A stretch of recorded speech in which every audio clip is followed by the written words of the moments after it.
വേദിയിലിരിക്കുന്ന വിശിഷ്ട വ്യക്തികൾ, സദസ്സിലുള്ള പ്രിയപ്പെട്ടവരെ, നമ്മൾ പണ്ട് തൊട്ട് പറഞ്ഞു കേട്ടിട്ടുണ്ട് മാതാപിത ഗുരു ദൈവം. ഈ സ്കൂളിൽ ചടങ്ങിൽ ഇവിടെ ഒന്ന് ചുറ്റുമൊന്ന് കണ്ണോടിച്ചാൽ ഇതെല്ലാം കാണാൻ എനിക്ക് സാധിക്കുന്നുണ്ട്.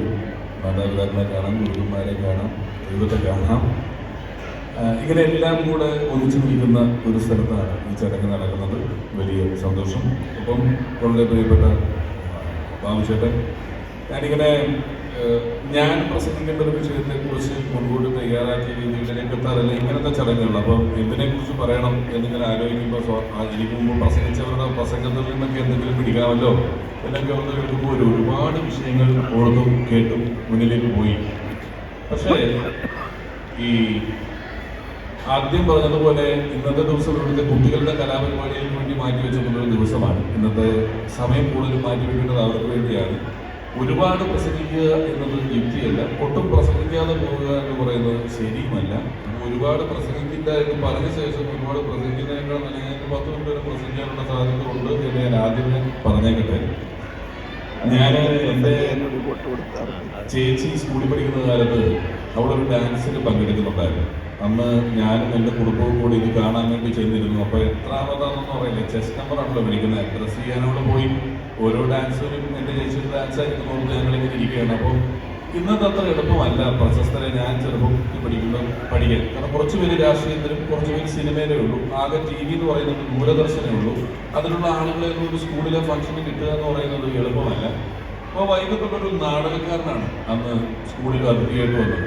ഞാനിപ്പോൾ നിൽക്കുന്ന പോലെ അന്ന് ആ നാടകക്കാരൻ അവിടെ നിന്ന് പ്രസംഗിച്ചിട്ട് ഒരു 5-6 മിനിറ്റ് കഴിഞ്ഞപ്പോൾ തന്നെ എൻ്റെ അമ്മ ആ നാടകക്കാരനെ പ്രാകുന്നത് ഞാൻ എൻ്റെ കണ്ണുകൊണ്ട് കണ്ടതാണ്.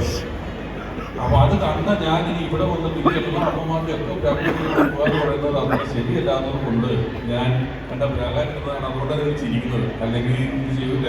അപ്പൊ ഞാൻ ശരിയില്ലാത്തതുകൊണ്ട് അത്ര നിൽക്കുന്നില്ല. എങ്കിലും ഇപ്പം ബാബുചേട്ടൻ പറഞ്ഞല്ലോ, കുട്ടികൾക്ക് പലപ്പോഴും പ്രതിസന്ധികളെ നേരിടാൻ പറ്റില്ല. കാരണം അവരുടെ ജീവിതത്തിൽ അങ്ങനെ കാര്യമായ പ്രതിസന്ധികളൊന്നുമില്ല എന്നുള്ളതാണ്. വളർച്ചയുടെ ഒരു ഘട്ടത്തിലും അവർ ഒരു വിധത്തിൽപ്പെട്ട പ്രതിസന്ധികളൊന്നും അഭിമുഖീകരിക്കാതിരിക്കാൻ നമ്മൾ പ്രത്യേകിച്ച് നോക്കാറുണ്ട്. നമ്മൾ പഠിക്കുമ്പോഴൊക്കെ ഒരു കടയിൽ പോയിട്ട് തീപ്പെട്ടി മേടിച്ചുകൊണ്ട് വരാനെങ്കിലും നമ്മുടെ അച്ഛനമ്മമാർ നമ്മളോട് പറയുമായിരുന്നു. ഇന്ന് അങ്ങനെ ഇല്ല. അവരോട് ഒന്നും തന്നെ ആവശ്യപ്പെടാറില്ല. അഥവാ നമ്മൾ എന്തെങ്കിലും ആവശ്യപ്പെടുന്ന സമയത്ത് അവർ ഞങ്ങളോട് പഠിക്കുകയാണ് എന്ന് പറഞ്ഞാൽ പിന്നെ നമ്മൾ അതും വേണ്ട, പഠിച്ചോ എന്ന് പറയുന്ന അവസ്ഥയിലാണ് കാര്യങ്ങളുള്ളത്. അങ്ങനെ പഠനത്തിന് അത്രയധികം പ്രാധാന്യം ഓരോ മാതാപിതാക്കളും കുട്ടികളുടെ കാര്യത്തിൽ കൊടുക്കുന്നുണ്ട്. ഇങ്ങനെ അവരവരുടെ ജീവിതത്തിലെ ഏതാണ്ട് 2.5 വയസ്സ് മുതൽ ഉന്നത വിദ്യാഭ്യാസം കഴിയുമ്പോൾ 20-22 വയസ്സിലേക്ക് ആവും. എന്നാലും ഒരു സ്കൂളിൽ ഒരു കുറഞ്ഞത് ഒരു 10 കൊല്ലമെങ്കിലും പഠിച്ച് പുറത്തേക്ക് ഇറങ്ങുന്ന ഒരു കുട്ടിയോട് പഠനം എന്ന ഒരൊറ്റ വിഷയത്തിന് വേണ്ടി 10 കൊല്ലം മാറ്റി വെച്ചില്ലേ, ഈ മാറ്റിവെച്ച 10 കൊല്ലത്തിൽ നിന്ന് ഓർമ്മയിലിരിക്കുന്ന ഒരു 2 ദിവസങ്ങൾ പറയും എന്ന് പറഞ്ഞാൽ അവര് അന്ന് പറയുന്ന ആ 2-3 ദിവസങ്ങൾ ഒരിക്കലും റെഗുലർ ഡേയ്സ്, സാധാരണ ദിവസങ്ങൾ ഉണ്ടാവില്ല. അത് ഇതുപോലെ യൂത്ത് ഫെസ്റ്റിവലായിട്ടും സിൽവർ ജൂബിലി ആയിട്ടും ടൂറായിട്ടും ഒക്കെ നമ്മൾ ഒത്തുകൂടിയ ദിവസങ്ങൾ മാത്രമായിരിക്കും ഓർമ്മ വയ്ക്കുക, അവർ പറയുക.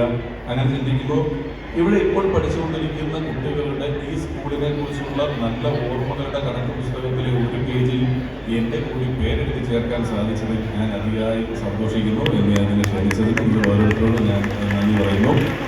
ഇപ്പോഴും ഗവൺമെന്റ് GST ഏർപ്പെടുത്തിയിട്ടില്ലാത്തൊരു സാധനമാണ് ഈ കൈയടി എന്ന് പറയുന്നത്. ഇത് സൂക്ഷിച്ചു വെച്ചിട്ട് അടുത്ത ജോലിയിൽ കടിക്കാമെന്നൊന്നും വിചാരിച്ചിട്ട് ഒരു കാര്യമില്ല. ഞങ്ങൾക്ക് അടിച്ചില്ലെങ്കിലും പിള്ളേരുടെ പരിപാടി വരുമ്പോൾ എല്ലാവരും നല്ല ഗംഭീരമായിട്ട് കൈയടിക്കണം, അവരെ നന്നായിട്ട് പ്രോത്സാഹിപ്പിക്കണം. നമുക്ക് ഇരുന്നുകൊണ്ട് ചെയ്യാൻ പറ്റുന്ന ഒരു വ്യായാമമാണ് കൈയടി എന്ന് പറയുന്നത്. അപ്പോൾ അത് നിങ്ങൾ സൂക്ഷിച്ചേക്കേണ്ട ആവശ്യമില്ല. ഒന്നൊന്നുകൂടെ അടിച്ചു നിങ്ങൾക്ക് വെറുതെ കേട്ടോ പറയണ്ട. നമ്മൾ അങ്ങനെ വന്നതാണ്. എൻ്റെ കൂടെ കോളേജിൽ പഠിച്ച പാരിഷ് എന്ന് പറഞ്ഞ കുട്ടികളുടെ ഇവിടെ അവനാണ് ഈ ചടങ്ങിനെ ആദ്യം വിളിച്ചത്. അവൻ പറഞ്ഞു കോളേജിൽ പഠിച്ചാന്ന് പറയണമെന്ന്. കാരണം കോളേജിൽ പഠിച്ചു എന്ന് പറഞ്ഞ് കൂടുതലും വിശ്വസിക്കുന്നില്ല എന്ന് ഒരുപാട് പേര് പറയുന്നുണ്ട്. അപ്പോൾ അവൻ പറഞ്ഞിട്ട് അച്ഛൻ്റെ നമ്പർ വിളിച്ചു. അപ്പോൾ അച്ഛൻ വിളിച്ചപ്പോൾ എനിക്കൊന്ന് കണക്ക് പ്രകാരം നാളെ ഊട്ടിയിൽ നീലഗിരി എന്ന് പറയുന്ന സ്ഥലത്തിനടുത്ത് ഒരു ഫംഗ്ഷൻ ഉണ്ടായിരുന്നു. രാവിലെ അതിന് പോകാനുണ്ടായിരുന്നു. ഇന്ന് രാത്രി പോയേണ്ടതൊക്കെ ഉണ്ട്. പിന്നൊരു ചെറിയ ഫംഗ്ഷൻ എറണാകുളത്തുണ്ട്. ഞാൻ ഒരുപാട് വൈകിയാണ് എൻ്റെ കൺഫർമേഷൻ കൊടുത്തത്. അപ്പോൾ ഞാൻ അച്ഛനോട് പറഞ്ഞു, അച്ഛാ ഇന്നപോലെ എനിക്ക് തിരക്കുകളുണ്ട്, അതിങ്ങനെ സംസാരിച്ചുകൊണ്ടിരിക്കുകയാണ്, ആ പരിപാടി കൺഫേം ആയിട്ടില്ല, അത് 90% കൺഫേം ആവാൻ സാധ്യതയുണ്ട്, അങ്ങനെയാണ് വരാൻ പറ്റില്ല എന്നൊക്കെ പറഞ്ഞപ്പോൾ അച്ഛൻ പറഞ്ഞു, പറ്റുവാണേ വന്നാൽ മതി, ഞാൻ പ്രാർത്ഥിക്കാം എന്ന് പറയും. അച്ഛനല്ലേ, ഞാൻ പ്രാർത്ഥിക്കാമെന്ന് പറഞ്ഞാൽ തെറ്റില്ലല്ലോ, നമ്മളത് വിശ്വസിച്ചു പോയി. പക്ഷെ അച്ഛൻ പ്രാർത്ഥിച്ചു, എനിക്കുണ്ടാകുന്ന പരിപാടി ക്യാൻസൽ ആയി പോയി.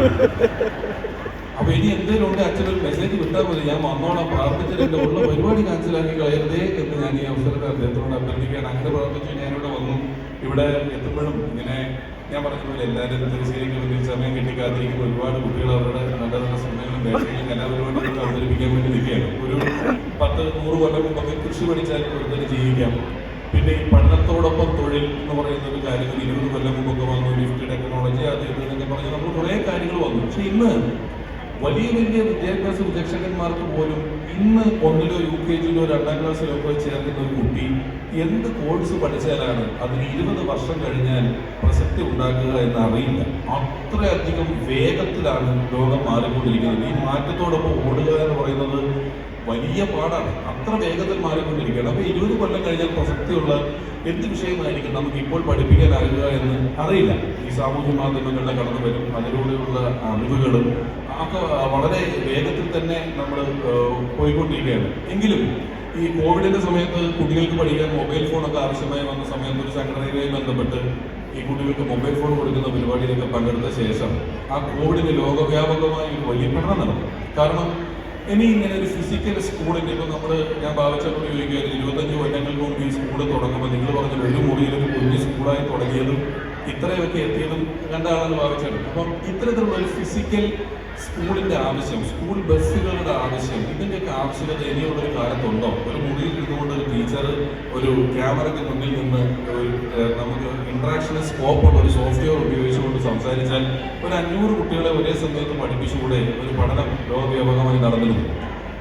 പക്ഷെ പിന്നീട് അത് കൺക്ലൂഡ് ചെയ്തത് നിങ്ങൾക്ക് അറിവ് വിവരമൊക്കെ കിട്ടാൻ ചിലപ്പം അതുകൊണ്ട് സാധിക്കും, നമുക്ക് അങ്ങനെയൊക്കെ പഠിപ്പിക്കാൻ പറ്റും. പക്ഷേ ഒരു സ്കൂളിൽ വന്ന് പലതരത്തിലുള്ള മാതാപിതാക്കളുടെ പല സാമൂഹിക സാമ്പത്തിക സാഹചര്യങ്ങളിലുള്ള കുട്ടികളുമായി ഇടപെട്ട് 1ാം ക്ലാസ് തൊട്ട് 10ാം ക്ലാസ് വരെ പല ക്ലാസ്സുകളിൽ പലതരത്തിൽപ്പെട്ട കുട്ടികളുമായി ഇടപഴകിയാണ് സമൂഹത്തിൽ ജീവിക്കാൻ നമ്മൾ പലപ്പോഴും പ്രിപ്പയർഡ് ആവുന്നത്. നമുക്ക് പുസ്തകത്തിൽ നിന്നുള്ള അറിവ് കിട്ടുക എന്നുള്ളത് മാത്രമല്ല, ഇവിടെ ഉണ്ടാകുന്ന സൗഹൃദങ്ങൾ, ഇവിടെ ഉണ്ടാകുന്ന അറിവുകളെല്ലാം വളരെ വിലപ്പെട്ടതാണ്. നമ്മളൊരു സാമൂഹിക ജീവിയെ തുടങ്ങണമെങ്കിൽ എപ്പോഴായാലും ഇങ്ങനെ ഒരു സ്കൂളിൽ പഠിക്കുക, ഇവിടെ നമ്മൾ ഉണ്ടായിരിക്കുക എന്നൊക്കെ പറയുന്നത് വലിയ ഒരു കാര്യം തന്നെയാണ്. അതുകൊണ്ടാണ് വീണ്ടും ഇത് തുടരുക എന്നുള്ള തരത്തിൽ ലോകം ഇത്രയും മാറിയിട്ടുണ്ടെങ്കിൽ വിദ്യാഭ്യാസ സമ്പ്രദായങ്ങളിൽ അധികം മാറ്റങ്ങൾ വരാറുണ്ട്. കാലോചിതമായ മാറ്റങ്ങളൊന്നും പലപ്പോഴും വരാറില്ലെന്ന് എനിക്ക് തോന്നിയിട്ടുണ്ട്. ഇപ്പോഴും നമ്മളൊരു 5 വയസ്സുകാരുള്ള ഏത് കുട്ടിയോടും ഇന്ത്യ മഹാരാജ്യത്ത് എവിടെ പോയി നിന്നിട്ടും ഒരു സീനറി വരയ്ക്കുന്നു പറഞ്ഞാൽ 2 മലയും അതിനിടയിൽ കൂടെ വരുന്ന പുതിയ സൂര്യനും ഒരു കാക്കയും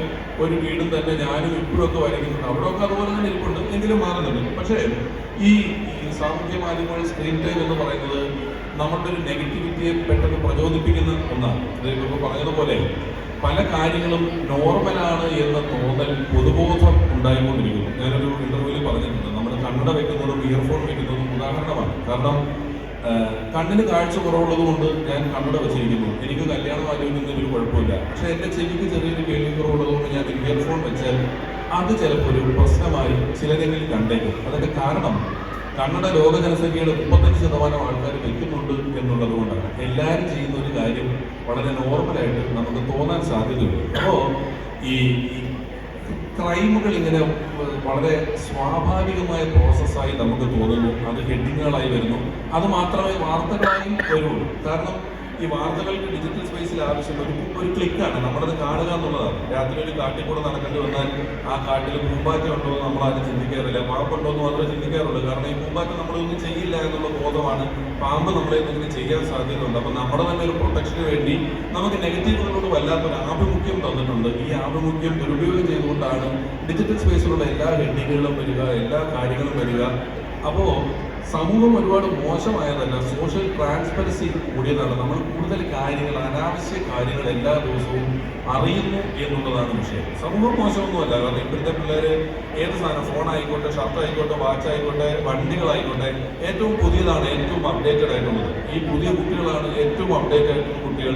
ഒരു രാജാവും ഒരു ഐസ്ക്രീം കഴിച്ച് മരിച്ചിട്ടില്ല. കാരണം 21-നാണ് കേരളത്തിൽ കറണ്ട് വന്നത്, അതിനുശേഷമാണ് ഫ്രിഡ്ജ് കണ്ടുപിടിച്ചത്, അതിനുശേഷമാണ് ഐസ്ക്രീം ഉണ്ടാക്കി തുടങ്ങിയത്. ഒരു രാജാവ് 40 കിലോമീറ്റർ കൂടുതൽ സ്പീഡിൽ യാത്ര ചെയ്തിട്ടില്ല.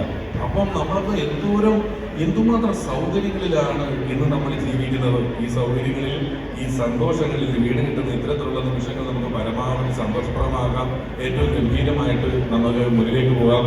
ഈ സ്ക്രീനിൻ്റെ ഉപയോഗത്തെക്കുറിച്ച് പറഞ്ഞ വീടുകളിൽ എൻ്റെ പിള്ളേരൊക്കെ ഇപ്പോൾ വെളുപ്പിന് 7 മണിക്കൊക്കെ സ്കൂളിൽ പോകുന്നുണ്ട്. അപ്പോൾ ഞാനൊരു ദിവസം വീട്ടിൽ വന്നപ്പോൾ എൻ്റെ ഇളയവന് 3 വയസ്സേ ഉള്ളൂ. ഭാര്യ പറഞ്ഞു, നിങ്ങൾ ഇവിടെ വരുമ്പോഴാണ് കുഴപ്പം. 12 മണിവരെ നിങ്ങളിവിടെ കളിച്ചുകൊണ്ടിരിക്കും, അല്ലെങ്കിൽ 9 മണിക്ക് കിടന്നുറങ്ങുന്നവരാണ്. നിങ്ങളിവിടെ ഉള്ളത് നിങ്ങൾ ഉറങ്ങുന്നില്ല, നിങ്ങൾ ഹോളിലെങ്ങാൻ പോയിരിക്കും, ഞാനിവരെ ഉറക്കിയിട്ട് വിളിക്കാം എന്ന് പറഞ്ഞു. അങ്ങനെ ഞാൻ ഹോളിൽ പോയിരുന്നു. 12 മണിയായിട്ട് ഇവിടെ വിളിക്കുന്ന വരുന്നില്ല. അപ്പം ഞാനൊരു മെസ്സേജ് വിട്ടു, മോൻ ഉറങ്ങിയോ, ഞാൻ വരട്ടെ എന്ന്. അപ്പോൾ ഒരു മറുപടി വന്നു, അമ്മ ഉറങ്ങി, ഞാൻ ഗെയിം കളിച്ചുകൊണ്ടിരിക്കുകയാണ്. സാധനം അവൻ്റെ കയ്യിലെത്തി. അവനത് ഉറങ്ങിക്കിടന്ന് അവൻ്റെ ഫിംഗർ വെച്ച് തുറന്ന് ഗെയിം കളിച്ച് തുടങ്ങി. അപ്പോൾ ഇത്രയും അറിവ് ഈ വക മേഖലകളിൽ പിള്ളേർക്ക് നമ്മളെക്കാളും ഉണ്ട്. ഇനി ഞാൻ കൂടുതൽ പറഞ്ഞ ഉപദേശ പ്രസംഗത്തിലോട്ടോ അല്ലെങ്കിൽ മറ്റു വിഷയങ്ങളിലോട്ടോ പോകാതെ വളരെ എളുപ്പത്തിൽ ഇങ്ങനെ വന്നപ്പോൾ അച്ഛനോട് പറഞ്ഞ് നമ്മുടെ ഞങ്ങളൊക്കെ വരുമ്പോൾ നിങ്ങൾ പൊതുവെ എപ്പോഴും പ്രസംഗമല്ലല്ലോ പ്രതീക്ഷിക്കുന്നത്. ഞങ്ങൾ എത്ര നേരം കഴിഞ്ഞാലും പിന്നെ എന്തെങ്കിലും പരിപാടി ചെയ്യാൻ ചോദിക്കും. ഞാൻ ചെന്നിരുന്നാലും ജയറാം പത്മശ്രീ കിട്ടി, ഇത്ര സിനിമയിൽ അഭിനയിച്ച് എല്ലാം കഴിഞ്ഞ് ചോറ്റാനിക്കലെ വന്ന് 3 മണിക്കൂർ ചെണ്ടടിച്ച് കഴിഞ്ഞ് പോരാടി വെച്ചു. നസീറിനെ കൂടെ കാണിച്ചിട്ട് പോകാമെന്ന് ചോദിച്ചതാണ്. പിന്നെ ഞാൻ കണ്ടതാണ്. അപ്പോൾ ഞാനിനി ഒന്നും പറയാതെ ചെയ്യാതെ പോകുന്നതിനകത്തൊരു യുക്തിരാജ്യമുണ്ട്. നമ്മൾ പൊതുവെ ഇംഗ്ലീഷ് അറിയാത്ത ആൾക്കാരെ പരിഹസിക്കുന്ന ഒരു നാട്ടിൽ കൂടെയാണ് നമ്മൾ ജീവിക്കുന്നത്. സത്യത്തിൽ ഇംഗ്ലീഷുകാരെ ദൈവം പറ്റിച്ചോ. 26 അക്ഷരങ്ങളെ കൊടുത്തുള്ളൂ. മലയാളിക്ക് 50 അക്ഷരങ്ങൾ തന്നു, വള്ളി തന്നു, പുള്ളി തന്നു, കുഴിപ്പ് തന്നു, ദീർഘം തന്നു, നിർഗണപ്പെടുത്ത പറയുന്ന കുറേ അക്ഷരങ്ങൾ ലാസ്റ്റ് അക്കങ്ങൾ കുറേ വാക്കി തന്നു. ഇംഗ്ലീഷിൽ സൂര്യന് സൺ എന്ന് പറഞ്ഞാൽ മറ്റൊരു വാക്കില്ല. മലയാളത്തിൽ അർക്കൻ, ദിവാകരൻ കുറേ പര്യായപദങ്ങളുണ്ട്. കണ്ണിന് ഐ എന്ന് പറഞ്ഞാൽ രണ്ടാമത്തെ വാക്കില്ല. കണ്ണിന് മലയാളത്തിൽ 30ലധികം പര്യായപദങ്ങളുണ്ട്. അത്രയധികം പദധാരാളിത്തമുള്ള ഭാഷ പറഞ്ഞ് ശീലിച്ചവരാണ് നമ്മൾ. മാത്രമല്ല മലയാളി തമിഴ്നാട്ടിൽ പോയി തമിഴ് പറയും, ആന്ധ്രയിൽ പോയി തെലുങ്ക് പറയും, കർണാടകത്തിൽ പോയി കന്നഡ പറയും, ചൈനയിൽ പോയാൽ ചൈനീസ് പറയും, ഫ്രാൻസിൽ പോയാൽ ഫ്രാൻസീസ് പറയും. പക്ഷേ മലയാളി പറയുന്നത് പോലെ മലയാളം പറയാൻ ഇന്നേ വരെ ഈ ലോകത്ത് മറ്റൊരു ഭാഷക്കാരനും പറ്റിയിട്ടില്ല എന്നുള്ളതാണ് മലയാള ഭാഷയുടെ ഏറ്റവും വലിയ പ്രത്യേകത. അത് പറഞ്ഞ് ശീലിച്ചവരാണ് നമ്മൾ. അതുകൊണ്ട് മലയാള ഭാഷ കൊണ്ടുള്ള ചെറിയ കസർത്ത് കാണിച്ചുകൊണ്ട് ഞാൻ ഇതും ഒരു ശബ്ദാനുകരണമൊന്നുമല്ല. ഇത് സ്കൂളാണല്ലോ, അപ്പോൾ പഠിക്കുന്ന ഒരൈറ്റമാണ്. കാണാപ്പാടും പഠിച്ചുണ്ടാക്കിയ ഒരു ഐറ്റമാണ്. ഞാൻ തന്നെ അവതരിപ്പിച്ച് ചിലപ്പോൾ നിങ്ങൾ കണ്ടിട്ടുണ്ടാകും. വ്യഞ്ജനാക്ഷരങ്ങളിലെ ആദ്യത്തെ അക്ഷരമായ ക എന്ന് പറയുന്ന അക്ഷരം നമ്മുടെ നിത്യജീവിതത്തിലെ തരത്തിലാണ് ഉപയോഗിക്കുന്നു. കായ്ക്കെന്ന് മാത്രം പ്രാധാന്യമുണ്ട് തുടങ്ങി കായയുടെ കഴിവുകളെക്കുറിച്ച് വളരെ വേഗത്തിൽ പറയുന്ന ഒരു ഇനമാണ്. ശ്രദ്ധയേറെ വീക്ഷണം ആവശ്യമായ ഇനമാണ്. തലച്ചോറും നാക്കുമായിട്ടുള്ള കണക്ഷൻ വിധിച്ചുകൊണ്ടുള്ള ഒരു ഇനമാണ്. ശ്വാസപ്പെടുന്ന ഗ്യാപ്പുകളിൽ നിങ്ങളുടെ കൈഡികളെ പ്രതീക്ഷിച്ചുകൊണ്ട് കായയുടെ കഴിവുകളെക്കുറിച്ച് ഞാൻ പറഞ്ഞു തുടങ്ങിയാണ്. കലാകാരത്തിന്റെ കഴിവുള്ള കലാകാരന്മാരെ കൈഡികൾ കൊണ്ട് കൂടുതൽ ഒരുമിക്കാൻ കുടിക്കുന്ന കുടുംബാംഗങ്ങൾക്ക് എന്ന് കൂപ്പേക്കുള്ള കൈക്കാണ് കാലങ്ങളിൽ കെട്ടി കുട്ടികൾ ദേശീയ ക്രിക്കറ്റിൽ രണ്ടൊക്കെ കളിക്കണമെന്ന കോഴക്കിന്റെ കമ്പളി കുമ്പളെ കണിക്കർ എപ്പോഴും തകർമല്ല. അമേരിക്കൻ ക്ലിന്നിന്റെ കാമിക്ക് കോടിക്കലം സ്കിൽ കണ്ടുക.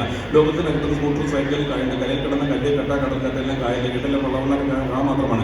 കാകാരമാണ് ചേർത്തന്റെ കരുത്തുള്ള ആക്കാൻ കരുത്തന്മാരെ കീഴ്പ്പെടുന്ന 4 കാര്യങ്ങളാണ് കാമം, ക്രോധം, കള്ളി, കാമിനി. 4 കാര്യങ്ങൾ കവിത്വനും കാളിദാസൻ കഥലിക്കലും കഥകളിൽ കിട്ടുന്നതിന്റെ കാരണം കള്ളമരിക്കുന്ന ഭയമുള്ള കൊച്ചും ഇതിൽ പുരുഷനെ തോന്നുന്നെങ്കിൽ കുറിച്ച് കിടക്കുന്ന ക്രിസ്തുവിന്റെ മറ്റൊരു ക്രിസ്തു കൃഷ്ണ കന്യമനെ കാശ് കുർബാന കപ്പറ കല്ലറ കാശുകളോ കൊന്ത കാശ് പറഞ്ഞവരോ കടകയറി കടഞ്ഞുകൊണ്ട് കുടിക്കും. കള്ള് കള്ളാണെന്ന് കൊല്ലം കല്ലുവാതിൽ എന്ന് ഓടിച്ച കാര്യം പറയും. ഇത് ഞാൻ കേരളത്തെ കുറിച്ച് പറയാം. കേരളം എന്ന് തുടങ്ങുന്നതിന്റെ കാര്യമാണ്. കന്യാകുമാരിക്ക് കാസർഗോഡ് കേരളം കൂടി കൊടുക്കുന്നത്. കൂടാതെ കൂടുതൽ കാസർഗോഡ് ജില്ലകളാണ് കേരളത്തിൽ കൊല്ലം, കോട്ടയം, കോഴിക്കോട്, കണ്ണൂർ, കാസർഗോഡ്. കാശ്മീരിന് കണ്ണു കുടുംബം കേരളം കാണുവാനാണ്. കാറിൽ കടന്നുകൊണ്ട് കയ്യാറ്റിൽ കേരളത്തിൽ കാണാനേ ഇല്ല. കരയ്ക്ക് കടന്നുകൊണ്ട് കേരള വൃക്ഷങ്ങളുമായി കേരളം കുടിക്കുന്ന കേരളത്തിലെ കടുകളിൽ കടുവ, കണ്ടി, കഴുത, കലമ, കണ്ടവര്, കാട്ടണ, കാട്ടുകൊത്ത്, മൂരുകൂരും, ഈരുകുന്നും, ഇതര കോഴി, കുട്ടിതോ, കോപ്പർ, കരികുരം എന്നീ കാട്ടുമൃഗങ്ങളുമുണ്ട്. ഇതൊരു കലയാണെന്ന് നമ്മൾ കരയിൽ കൂടുതൽ കായത്ത് കൂത്ത്, കുടിയാട്ടം, കാവട്ടം, മുത്തോട്ടം, മുത്തോട്ടം, കടുമാറ്റി, കൊല്ലി, കൊല്ലം, മുമ്മാട്ടി, കഥകളി. ആയോധന കലകൾ 3 കായാണ്. കരാട്ടെ, കളരി, കുംഫു. കാണുന്നതും കാണാത്തതുമായ അവയവങ്ങളൊക്കെ കായാണ്. കൈ, കാല്, കണ്ണ്, കാത്, കരട്, കവിളി, കഴുത്ത്, കഷ, കമ്പി, കർണ, കുമ്പ, കിണ്ണി, കുടവ, കൃഷ്ണമണി. കേരളത്തിലെ രാഷ്ട്രീയക്കാരുടെ ആകാരമുണ്ട്. കോൺഗ്രസ്, കമ്മ്യൂണിസ്റ്റ്, കമാന, കട്ടോട്ട്, കടമ, കയ്യാങ്കടി, കൈത്തോട്ട്, കൊല, കത്തിക്കുത്ത്, കുട്ടികെടുപ്പ്, കോഴ, കൂട്ടുപണി എത്തിയിരിക്കുന്ന കേരളത്തിലെ രാഷ്ട്രീയക്കാർ. ഇനി കുറച്ചൊക്കെ സ്കിപ്പ് ചെയ്യാം. നമ്മുടെ സമയം പ്രശ്നമില്ലാത്തതുകൊണ്ട് ഞാൻ പെട്ടെന്ന് ഒരു കാര്യം കൂടെ പറഞ്ഞുകൊണ്ട് അവസാനിപ്പിക്കാം. ഞാൻ കണ്ടെടുത്ത മിക്ക സിനിമകളും കാ സിനിമകളാണ്. ചിലപ്പോൾ എ സിനിമകളല്ല. ഞാൻ കണ്ടെടുത്തിട്ടുള്ള കാ സിനിമകൾ ഏതൊക്കെയാണെന്ന് പറയാം. കമലവനം, കമ്പത്തി, കളിയേട്ടം, കളിക്കുട്ടി, കളിക്കണം, കളിഞ്ഞേരി, കളിക്കണം, കമ്പോളം, കടൽ, കമ്മീഷൻ, കർമ്മ, കർണാടക, കർണാടക, കടവത്ത്, കള്ളക്കൂട്ടം, കണക്കത്തിന്, കല്ലിച്ചെല്ലുമ്പോൾ, കണ്ണത്തിക്കെട്ടുന്ന, കടിഞ്ഞ കല്യാണം, കല്യാണപ്പേറ്റുന്ന, കല്യാണക്കച്ചേരി, കളമച്ചേരി കല്യാണം, കടത്തള്ള കമ്പനി, കടമക്കുറിച്ച്, കല്യാണത്തിന്റെ, കനക്കെട്ട്, കടക്കാറ്റ്, കടപ്പ്, കല്ലുകൊണ്ടുകൊണ്ട്, കന്യമേന്റെ, കവിത, കണ്ണമച്ചുകൊണ്ട്, നടത്തി, കണ്ടത്തുറന്ന്, കാതറ്, കത്തരം, കാണാമറയത്ത്, കാരണ്യം, കാട്, കാലാപാനി, കാർമ്യം, കാണാക്കനും, കാന്തരം, കാവടിയുടെ, കാട്ടുകളുടെ, കാസ്റ്റിനും, കാമുകി, ഇന്ത്യൻ നികുതി, കൊലപതി, കുലം, കോക്കോ കഴിഞ്ഞ് കണ്ണൂർ സ്കോട്ട കഴിഞ്ഞ് കിങ് ഓഫ് കോട്ടയിൽ കഴിഞ്ഞ് കാന്താര വരെ എത്തിയിരിക്കുന്നു. കായലാരംഭിക്കുന്ന സിനിമകൾ ഇന്നിവിടെ നടക്കാൻ ഇനി പോകുന്നത് കൾച്ചറൽ ഇവൻറ്റ്സ് ആണ്. അത് തുടങ്ങുന്നത് കായലാണ്. അത് ഉദ്ഘാടനം ചെയ്ത് നമ്മുടെ MLA തുടങ്ങുന്നത് കായലാണ്. അദ്ദേഹത്തിൻ്റെ പേര് K. ബാബു എന്നാണ് എന്നും കൂടെ പറഞ്ഞുകൊണ്ട് ഒരിക്കൽ കൂടി ക്ഷണിച്ചതിന് നന്ദി പറയുന്നു. എല്ലാ കലാകാരന്മാർക്കും എന്ത് നല്ല സ്വപ്നങ്ങൾ കണ്ടുകൊണ്ടാണ് മാതാപിതാക്കളെ വിദ്യാലയത്തിൽ കുട്ടികളെ ചേർത്തത്. അവർക്ക് നല്ല ആഗ്രഹങ്ങളൊക്കെ നടക്കട്ടെ എന്ന് ആത്മാർത്ഥമായി ആശംസിച്ചുകൊണ്ട് നിർത്തുന്നു.